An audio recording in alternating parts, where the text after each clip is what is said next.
I was always a super anxious kid growing up, and I had zero tools for how to manage my emotion. So I ate, I used food, and then I grew up and I used food and I used drugs. And my skin was a mess, my digestive system was a wreck, my anxiety was through the roof, my weight would fluctuate anywhere from 5 pounds within the week, all the way to 20 pounds. It just depended on whether I was in food prison and dieting like crazy, or I was binging in reckless abandonment. Finally, I just surrendered. I remember I picked up a book, and that book said, "Ask and it is given." So I said, all right, I'm gonna pray to the universe. I said, universe, help me find the tools to lose weight, to get happy. I also learned during that time that success leaves clues.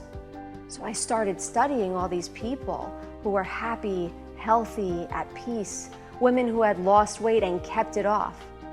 And of course, I noticed they were doing things that I wasn't doing. That was simple. I didn't need to reinvent the wheel. I just started modeling their behavior. So I wake up one day and I realize I have a master's degree in holistic nutrition and I'm suffering. I'm suffering from my weight.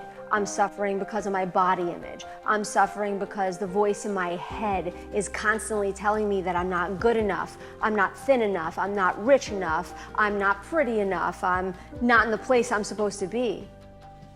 Once I found the tools to shift that, I knew for the rest of my life, I was gonna help people do the same thing. That's it, that's my person. The woman who looks in the mirror naked, brushing her teeth, and she's totally self-conscious and she doesn't like what she sees. That's who I'm helping.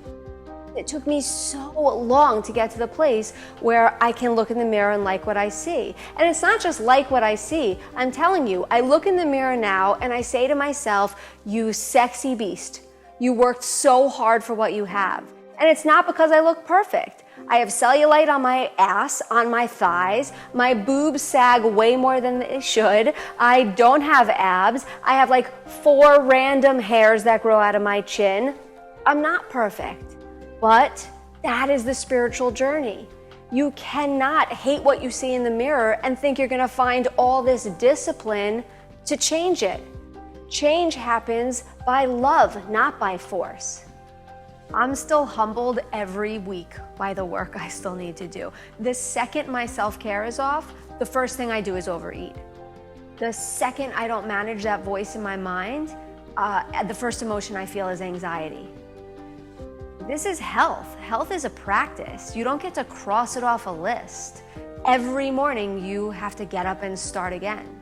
Most women are waiting for this quantum shift so that they can wake up one day and all of a sudden they see the light. And for some women, it might be like that, but for most of us, it's not gonna happen that way. It's going to be taking a series of small steps. And with each of these steps, you uncover something new and amazing about yourself. You don't have to do it alone. I'm gonna help you get there.